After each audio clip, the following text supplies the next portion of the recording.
வயலாட், இந்த கேஸ் சம்பந்தமா புது விவரங்கள் கிடைச்சிருக்கு. இந்த கேஸ்ல ஒரு புது ட்விஸ்ட் நடந்திருக்கு. அது இந்த மொத்த கேஸையுமே தலைகீழ மாத்திரும்.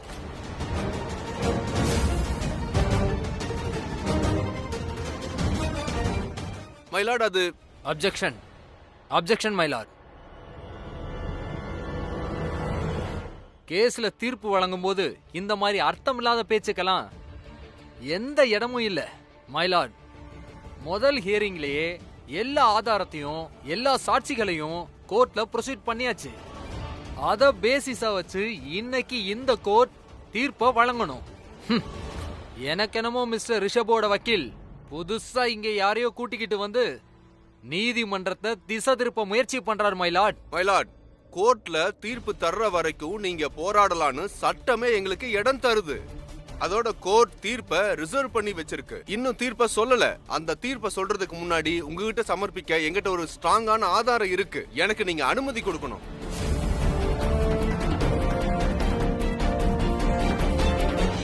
என்னுடைய கிளையண்ட்டை இந்த கேஸ்ல இருந்து காப்பாத்துறது மட்டும் இல்லாம இந்த கேஸ போட்டவரே குற்றவாளியா மாறிடுவாரு.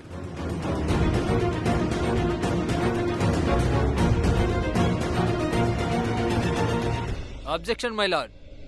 கோர்ட்ல நின்னுக்கிட்டு இந்த மாதிரி குழந்தைத்தனமா பேசிக்கிட்டு இருந்தா என்ன அர்த்தம்? இவர் தொடர்ந்து பேசிக்கிட்டே தான் இருக்கார் மயிலாட். இவர்கிட்ட எந்த ஆதாரமும் இல்ல, எந்த சாட்சியும் இல்ல. இப்படியும் பேசுறாரு, அப்படியும் பேசுறாரு, மாத்தி மாத்தி பேசுறாரு. இந்த கோர்ட்ல ஒரு விஷயம் நிரூபணம் ஆயிடுச்சு. மிஸ்டர் ரிஷப் என்னோட கிளையண்ட் சந்தீப் கண்ணாவை கொலை பண்ண முயற்சி பண்ணியிருக்காரு. இப்ப தீர்ப்பு சொல்ல வேண்டியது மட்டும்தான் பாக்கி மயிலாட். Objection over ruled. நீதிமன்றம் இன்னும் தீர்ப்பு வழங்கல.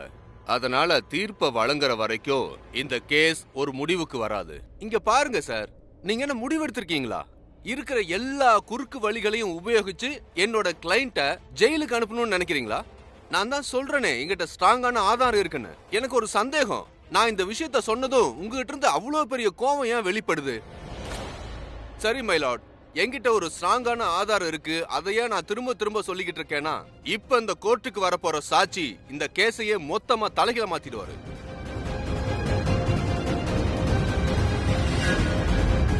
இது போதுமா? போதுமாவா? போதுங்கிறத விட ரொம்ப அதிகம். ஆனா முதல்ல நீங்க பணம் கொடுக்கும் போது கூட சொன்னேன், இந்த கேஸ்ல நாம தான் ஜெயிப்போம். ஆனா நான் ஒன்னு கேட்கட்டுமா? அந்த ரிஷப ஜெயிலுக்கு அனுப்புறதுக்காக நீங்க இவ்வளவு இறங்கி வேலை செய்றீங்க, இப்படி பணம் மழை பொழியறீங்களே. இங்க பாருங்க சார், நான் எங்க போனா என்ன, நீங்க உங்க எல்லையிலேயே இருங்க. என்னுடைய எல்லையை விசாரிச்சு தெரிஞ்சுக்க வேண்டிய அவசியம் இல்லையே. நீங்க உங்க வேலையை மட்டும் பாருங்க. உன் வேலைக்கு என்ன? கேஸ நடத்துறது.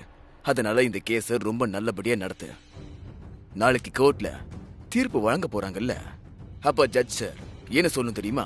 இந்த நீதிமன்றம் இந்த குற்றவாளி ரிஷபுக்கு ஆயுள் காலம் வர சிறை தண்டனை வழங்கணும்னு சொல்லணும். ஓகே? இங்க பாருங்க பிருத்வி, பணத்தை யாருக்கு தான் பிடிக்காது? எனக்கு ரொம்பவே பிடிக்கும். இந்த பணத்தை நீங்க ஒருவேளை தரலன்னா கூட அந்த ரிஷப் கண்டிப்பா ஜெயிலுக்கு போய் தான் ஆகணும். அந்த சந்தீப் நமக்கு துணையா இருக்கிற வரைக்கும் நமக்கு தான் வெற்றியே. அப்படின்னா கண்டிப்பா வெற்றி நம்ம பக்கம் தான். ஏன்னா சந்தீப் நம்ம பக்கம் இருக்கான். நான் இப்போதான் அவனை பார்த்துட்டு வரேன். சோ நீங்க அவனை பத்தி கவலைப்பட வேண்டாம். உங்களுக்கும் தெரியும், எனக்கும் தெரியும், நம்ம 2 பேருக்குமே தெரியும். அந்த ரிஷப் இருக்கான்ல, அவ இன்னோசென்ட். அவ எதுவும் செய்யல. அட்டெம்ப்ட் டு மர்டர்லாம் எதுவுமே கிடையவே கிடையாது. ஆனா சந்தீப் தான் வெறுப்புல பழியே போட்டுட்டான். இதுதான் சாக்குன்னு நானும் உள்ள குதிச்சிட்டேன். அதுக்கப்புறம் என்ன பண்ண, அந்த சந்தீப்பை என் பக்கம் இழுத்துக்கிட்டேன். பயங்கரமா இருக்குல்ல? ஆனா இன்னைக்கு நான் பிரீத்தாவை பார்த்த அப்போ நான் உண்மையிலேயே ஆடி போயிட்டேன். அவங்களுடைய பிடிவாதத்தை பார்த்து ஆடி போயிட்டேன். எனக்கு என்னமோ அந்த ரிஷபை அவங்க ரிலீஸ் பண்ணாம விட மாட்டாங்கன்னு தான் தோணுது. அந்த மாதிரி எல்லாம் அவங்களால பண்ணவே முடியாது. இங்க கேளுங்க சார், என்னுடைய இன்ட்யூஷன் என்னைக்குமே தப்பாகாது. அதோட என்னுடைய இன்ட்யூஷன் இன்னைக்கு என்ன சொல்லுது தெரியுமா? இன்னைக்கு ஏதோ தப்பு நடக்க போகுது. சந்தீப்பை மட்டும் உங்க கட்டுப்பாட்டுல வச்சுக்கோங்க போதும். மத்ததெல்லாம் நான் பாத்துக்கிறேன். அப்புறம் அந்த பிரீத்தவால கூட ஒன்னும் பண்ண முடியாது. உங்களுக்கு பிரீத்தாவை பத்தி தெரியாது. சொல்ல போனா இந்த உலகத்துல எனக்கு யாருமே பெருசு இல்ல. ஆனா பிரீத்தா இருக்காங்கல்ல, அவங்க ஒருத்தர் 100 பேருக்கு சமம். நீங்க நான் சொல்றது கவனமா கேளுங்க. உங்க ஆள் பூனாக்கு போயிருக்கல, அவங்க கிட்ட நீங்க சொல்லுங்க அவன் கண்ணு காது எல்லாத்தையும் ஓப்பனா வச்சுக்க சொல்லுங்க. ஏன்னா அந்த கிளி தண்ட பிளேயர் இருக்கான்ல, அதாவது அந்த கரண் அதான் கிரிக்கெட்டர் இருக்கான்ல, இப்போ வீட்ல இல்ல. ஒருவேளை அந்த ஸ்ட்ரைக்கர் கரனுக்கு நான் ஸ்ட்ரைக்கர் ஆன பிரீதாவுடைய சப்போர்ட் கிடைச்சிருச்சுன்னா இவங்க 2 பேரும் பயங்கரமா விளையாடுவாங்க. இவங்க 2 பேருமே சேர்ந்து நம்மளை இவங்க எப்ப வேணும்னாலும் ஸ்ட்ரைக் பண்ணி விடலாம். எப்ப வேணா. சந்தீப், ஓ, அப்ப வீட்டு மாடே பயிர் மேய்ஞ்சிடுச்சா?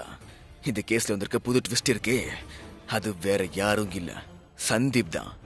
அப்படின்னா என் கெஸ் சரியா தான் இருக்கு. என் சஸ்பென்ஸ் மிஸ்ட்ரி வேற யாரும் இல்ல, அந்த உருப்படாத பையன் அந்த சந்தீப் தான்.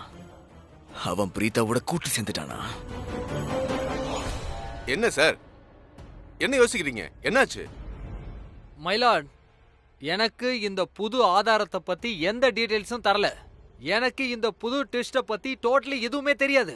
உங்களுக்கும் இந்த புது சாட்சிய கிராஸ் கொஸ்டின் பண்றதுக்கு வாய்ப்பு வழங்கப்படும். Thank you myeloid. இந்த கேஸ் ஆரம்பிச்சதே சந்தீப் என் கிளைண்ட் மேல போட்ட பழிதான். என்னோட கிளைண்ட் சந்தீப் அவர்களை வேணும்னே கொலை செய்ய முயற்சி பண்ணதா சொல்லியிருக்காரு. இந்த சந்தீப் தான் இப்போ இந்த கேஸ போட்டவர். அவர் இன்னைக்கு இந்த நீதிமன்றத்துல ஒரு சாட்சியா மாறி எல்லாரும் முன்னாடி வருவாரு. அன்னைக்கு என்ன நடந்ததோ அது அவருக்கு தான் நடந்தது. நடந்த உண்மை அவருக்கு மட்டும்தான் தெரியும். சோ இன்னைக்கு அவர் இங்க வந்து எல்லா உண்மை நம்ம கிட்ட சொல்ல போறாரு, அன்னைக்கு ரைட் என்ன நடந்ததுன்னு. ஓ நோ நோ நோ, நான் நினைச்சேன் என் கேம் முடிய ரொம்ப பெரிய பலவீனம் யாருன்னு யோசிச்சேன். அந்த உருப்படாத மரமண்ட சந்தீப் தான். என்னையா இது? நான் அவனை ஏற்கனவே இவனை என் கைக்குள்ள போட்டுருந்திருக்கணும். அடே காட்டு பூனை பயலே, மிரண்டு போயிட்டியா? விழுத்து போயிட்ட போல இருக்கு. எப்படி நெளிஞ்சிட்டு இருக்கோம் பாரு. இனிமே எதுவும் பண்ண முடியாது. அனுபவி, உனக்கு கிடைக்க வேண்டிய ஷாக்க நல்லா அனுபவி. அந்த ஷாக்லயே நீ செத்து போற. மைலாட், இந்த கேஸோட ஹியரிங் முடிஞ்சு போயிடுச்சு. தீர்ப்பு சொல்ல வேண்டியது மட்டும்தான் பாக்கி. தீர்ப்பை இன்னைக்கு வழங்குறதா இருந்தீங்க. இங்க பாருங்க, தீர்ப்பு வழங்குற வரைக்கும் இந்த கேஸ் ஒரு முடிவுக்கு வரப்போறது இல்ல. அது மட்டும் இல்ல, நம்ம நாட்டுடைய சட்டம் என்ன, 100 குற்றவாளிகள் தப்பிச்சாலும் எந்த ஒரு நிரபராதியும் தண்டிக்கப்படவே கூடாது. மைலாட், நான் ஏற்கனவே உங்ககிட்ட சொன்ன மாதிரி என்னுடைய புது சாட்சிங்கிறவர் இந்த நீதிமன்றத்துல முதல்ல என்னோட கிளைண்ட் ரிஷப் அவரை கொல்ல முயற்சி பண்ணதா சொல்லிருக்காரு. Objection myeloid. என்னோட கிளைண்ட் நைட்டோட நைட்டா இவங்களோட சாட்சியை எப்படி மாறுவான்? அவனே இங்க வந்து நின்னு சாட்சி சொன்னான். சோ அவன் சொன்னதுக்கு எதிராவே அவனால இன்னைக்கு எப்படி மாற முடியும்? மைலாட், இவங்க நீதிமன்றத்தோட நேரத்தை வீணடிச்சிட்டு இருக்காங்க.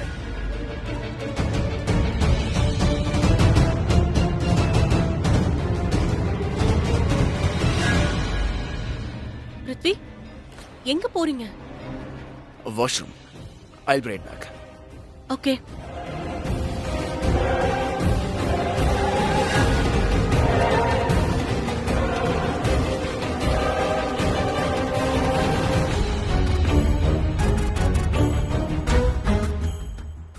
Unbelievable. This is just unbelievable.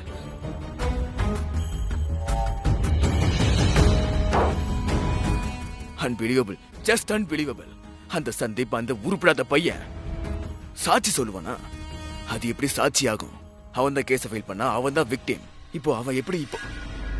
But ரொம்ப இம்பார்ட்டன்டான விஷயம், அவன் என் சைடுல தானே இருந்தான். அவன் எப்படி யூட்டன் எடுக்க முடியும்? ஒருவேளை அவன் நிஜமாவே யூட்டன் எடுக்கிறதா இருந்தா சாட்சி சொல்ல சம்மதிச்சிட்டானா என்னை விட மோசமானவன் வேற எவனும் இருக்க மாட்டான்.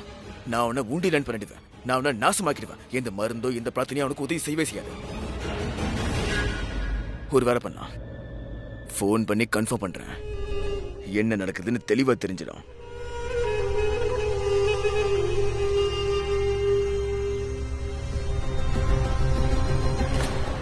சந்தீப் மவனே, என் போன் எடுக்க மாட்டேங்கிறல?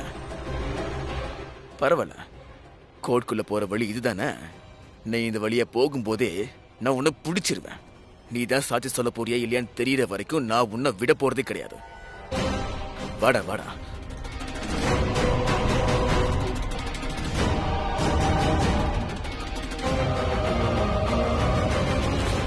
பிருத்வி, என்னாச்சு? பேபி, நான் நல்லா மாட்டிக்கிட்டேன். நான் ஓவர் கான்ஃபிடென்ட்டா இருந்திருக்க கூடாது. அப்படிதான் நடக்கும். என் பேச்சு கேட்டிருந்தா இந்த நிலைமை உனக்கு வந்திருக்காதுல பிருத்வி. நான் ஏற்கனவே மண்டை காஞ்சி போயிருக்கேன். நீ இன்னும் என் மண்டையை காய வைக்காத, புரியுதா? சும்மா ஒரே பாட்டே பாடிட்டு இருக்காத. நான் ஷர்லின், ஒரு புத்திசாலி மகாராணி. நீ பிருத்வி. உனக்கு யாருமே புரியவே மாட்டேங்குது.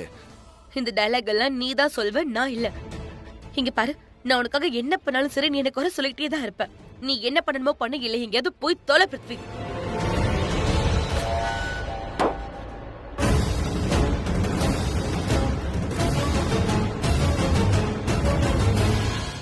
பிருத்வி, என்ன பண்றீங்க? ஏன் வெளியே வந்துட்டீங்க? Are you okay? ஆமா, உள்ள எனக்கு ரொம்ப புழுக்கமா இருந்துச்சு. கிருத்தி, உனக்கு தான் தெரியும்ல, இந்த கோர்ட்டு, இந்த கேஸ், இந்த போலீஸ் ஸ்டேஷன் இதெல்லாம் எனக்கு சூட் ஆகாது. ஓகே பிருத்வி, ஆனா பிருத்வி இப்ப எல்லாமே நல்லது தானே நடந்திருக்கு. ஜஸ்ட் இமேஜின், சந்தீப் நமக்கு ஃபேவரா சாட்சி சொல்ல போறான். நமக்கு ஃபேவரா, நல்ல விஷயம் இல்ல? கன்ஃபார்ம் ஆயிடுச்சா? சந்தீப் சாட்சி சொல்ல போறானா? கன்ஃபார்ம்னு வெச்சுக்கோங்க. ஹி ஜஸ்ட் ஆன் தி வே. வந்துருவான், சீக்கிரமே வந்துருவான். கிருத்தி, நீ ஒரு வேலை பண்ணு. நீ உள்ள ஃபேமிலி கிட்ட போய் உட்காரு. நான் ஒரு இம்பார்ட்டன்ட் ஃபோன் காலை மட்டும் முடிச்சுட்டு நான் உன் கூட வந்து ஜாயின் பண்ணிக்கிறேன். ம், சீக்கிரம் வந்துருங்க. ம்.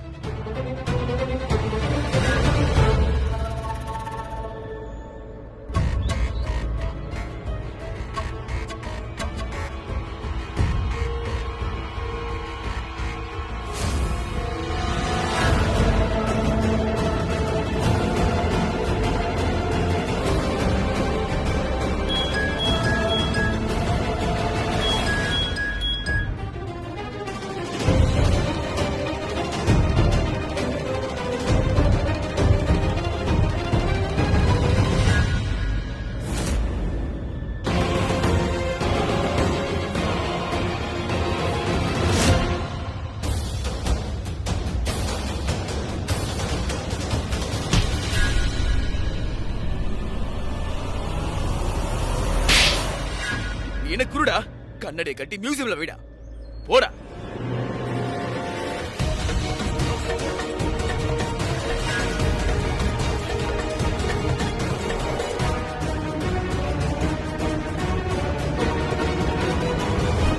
இப்பதானே என் கண்ணு முன்னாடி இருந்தான். எங்க போனா?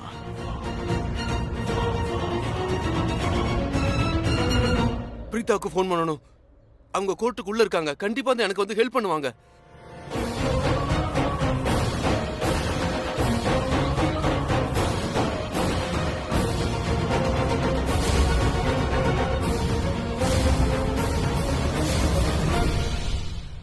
அடடா, கண்ணாம்பூச்சி விளையாடுறியா? இது என்னுடைய ஃபேவரட் கேம் ஆச்சு. டப்பா.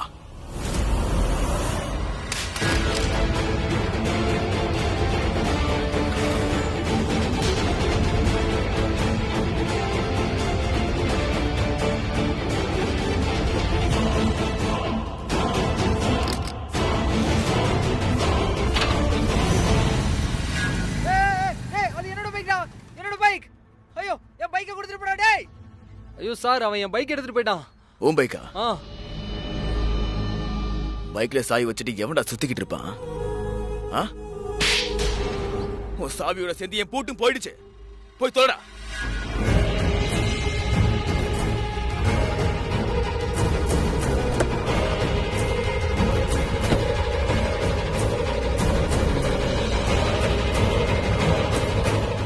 சந்தீப் பயலே, இருடா. Proceed now. மைலாட், என்னோட கிளைண்ட்டை நிர்பந்தப்படுத்தி அவரை இவங்க மிரட்டிக்கிட்டு இருக்காங்க. அதனாலதான் அவன் கொடுத்த கேஸ வாபஸ் வாங்கிட்டு இவங்களுக்கு ஆதரவா சாட்சி சொல்லவே தயாராயிட்டான். இங்க பாருங்க, இத நிரூபிக்க உங்ககிட்ட என்ன ஆதாரம் இருக்கு? ஆதாரமா? ஆதாரம்லாம் எதுக்கு மைலாட்? யாருக்கு கார் ஆக்சிடென்ட் ஆச்சோ அவரே கேஸ வாபஸ் வாங்கிட்டாரு. இவரோட சாட்சியாவும் மாறிட்டாரு. இதுல தெள்ள தெளிவா தெரியுது இவங்க அவரை மிரட்டிட்டு இருக்காங்க மைலாட். இங்க பாருங்க சார், கோர்ட்டுக்கு ஆதாரம் தான் தேவை. அன்னைக்கு நீங்க என்கிட்ட என்ன சொன்னீங்க? சொல்றத நிரூபிங்கன்னு சொன்னீங்க. என்னோட கிளைண்ட் மிஸ்டர் ரிஷப் வேணும்னு ஆக்சிடென்ட் பண்ணலன்னு நிரூபிங்கன்னு சொன்னீங்க. இன்னைக்கு அதே வேலையை நீங்க செய்யுங்க. உங்க கிளைண்ட்ட மிரட்டினதை நிரூபிங்க. மைலாட், இந்த ரிஷப் ஃபேமிலி ஒரு பணக்கார ஃபேமிலி. இவங்களுக்கு மேலிடம் வரைக்கும் செல்வாக்கு இருக்கு. இவங்க கண்டிப்பா என்னோட கிளைண்ட்டுக்கு குழப்பத்தை ஏற்படுத்தி அவரை மிரட்டி இருக்காங்க. எக்ஸ்கியூஸ் மீ சார், ஆதாரம் இல்லாம என் கிளைண்ட் மேல நீங்க பழி போடுறீங்க. மைலாட், நான் இவர் கிளைண்ட பயமுறுத்தவும் இல்ல, மிரட்டவும் இல்ல. அவரே அவர் விருப்பத்துக்கு என்னோட கிளைண்ட்டுக்கு சார்பா சாட்சி சொல்ல தயாராயிட்டாரு. சரி மைலாட், சரியா? சரி, சட்டத்துடைய பார்வையில் இது சரிதான். நீங்க இப்ப அந்த சந்திப்பை விட்னஸ் பாக்ஸுக்கு வர சொல்லுங்க. கோர்ட் அவருடைய வாக்குமூலத்தை கேட்க நினைக்குது.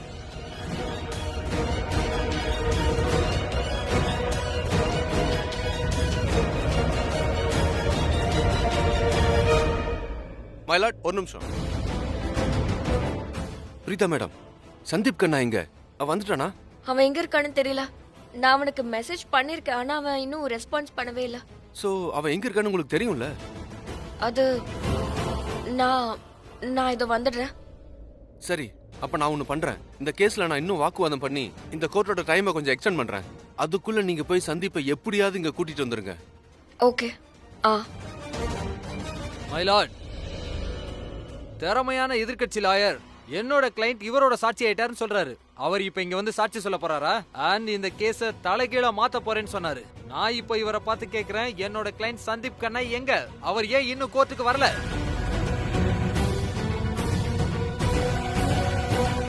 மைலாட், நான் மறுபடியும் சொல்றேன், இவங்க என்னோட கிளைண்ட கட்டாயப்படுத்தி மிரட்டி அவரை வாபஸ் வாங்க வச்சிருக்காங்க. அவரை தொடர்ந்து மிரட்டிக்கிட்டு இருக்காங்க. அவர் கோர்ட்டுக்கு வர விரும்பல மைலாட். என்னால உறுதியா சொல்ல முடியும், அவருக்கு ஏதோ ஒரு பெரிய பிரச்சனை இருக்கு. Objection sustained. நீங்க என்ன அப்படியே கடவுளா மாறிட்டீங்களா? உங்களுக்கு என்ன ஞான திருஷ்டி வந்துருச்சா? இங்க இருந்துகிட்டே யார் என்ன பண்றான்னு உங்களால பார்க்க முடியுமா என்ன? மைலாட், மிஸ்டர் சந்தீப் இந்த கோர்ட்டுக்கும் வருவாரு, சாட்சியும் சொல்லுவாரு. அதுக்கப்புறம் நீங்க என்ன டயலாக் பேசுறதுனாலும் பேசலாம். Objection myeloid. டிஃபென்ஸ் லாயர் என்ன பர்சனலா அட்டாக் பண்றாரு, என்ன கிண்டல் பண்ணி பேசுறாரு. இது எனக்கு ரொம்ப அவமானமா இருக்கு மைலாட். இவர் மேல ஆக்ஷன் எடுக்கணும். மைலாட், நான் எதையுமே கமெண்ட் பண்ணல. இவர் கமெண்ட் பண்றார், நான் அப்ஜெக்ஷன் தான் பண்றேன். Objection sustained. இங்க பாருங்க, நீங்க ரொம்ப பர்சனலா போக வேண்டாம். உங்க சாட்சி சந்தீப்பா கொஞ்சம் சீக்கிரம் வர சொல்லுங்க. I'm sorry myeloid.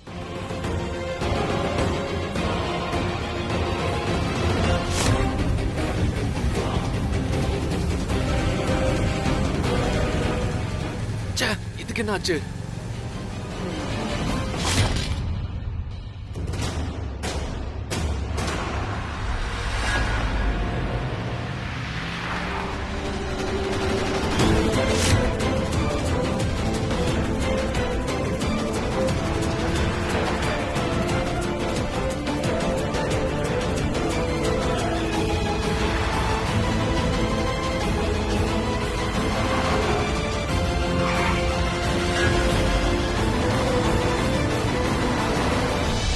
ஸ்ருதி,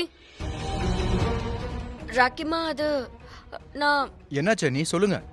இல்ல, நான் கோர்ட்டோட பேக் சைடு போயிருந்தேன். பேக் சைடுக்கா?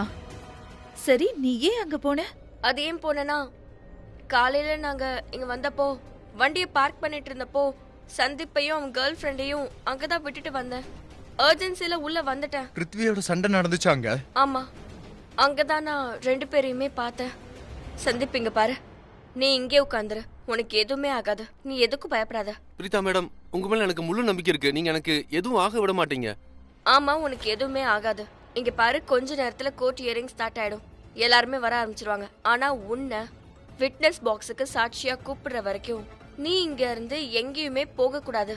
அசையாம இங்கே இரு, புரியுதா? சரி.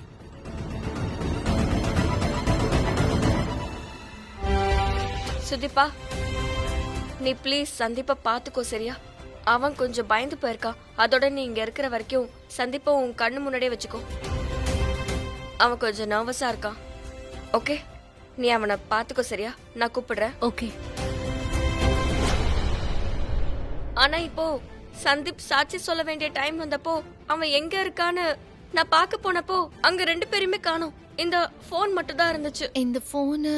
இது சுதீப்பாவுடைய போன். அப்படின்னா ஏதாவது குழப்பமா என்ன? அப்படியே இருக்கலாம், கண்டிப்பா இதுல குழப்பம் இருக்கலாம். ஆனா அங்க சந்தீப்பையும் காணோம், சுதீப்பாவையும். சுதீப்பா, சந்தீப் எங்க? அவனை காணோம். சந்தீப்பா காணோம்னா என்ன அர்த்தம்? அவன் கோர்ட்டுக்கு வெளியில வெயிட் பண்ணிட்டு இருந்தான். எப்ப வேணாலும் கூப்பிடுவாங்கன்னு எதிர்பார்த்துட்டு இருந்தான். ஆனா அவனுக்கு ரொம்ப தாகமா இருந்தது, அதனால தண்ணி குடிச்சிட்டு வரேன்னு தான் போனான். ஆனா ரொம்ப நேரம் ஆச்சு, அவன் திரும்பி வரவே இல்ல. நான் அவனை தேடி தான் போனேன், ஆனா அவனை எங்க தேடியுமே காணோம். இதோ இந்த போன் உன்னோடது தானே? ஆக்சுவலி நான் அங்க ஒளிஞ்சிட்டு இருந்தப்போ அவசரத்துல அப்படியே விட்டுட்டே வந்துட்டேன். சரி, சந்தீப் எங்க போனா? ஒருவேளை பிருத்வி அவனை ஏதாவது பண்ண முயற்சி பண்ணிருப்பானா?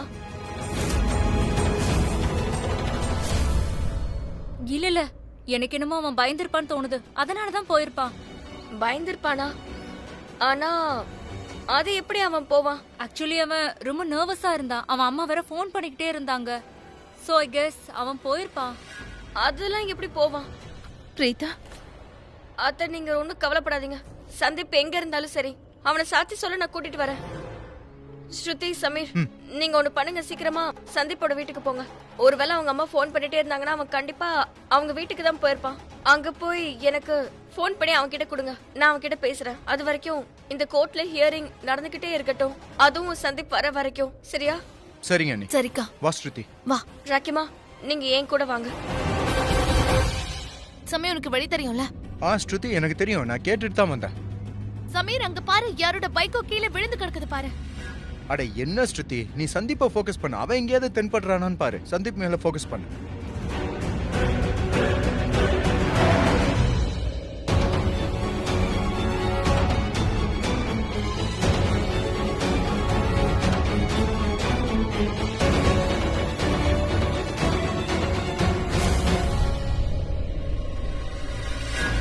இந்த பிருத்வி எங்க போனா? ஆளையே காணோம். ஒருவேளை சந்தீப்பை ஃபாலோ பண்ணி போயிருக்கானோ?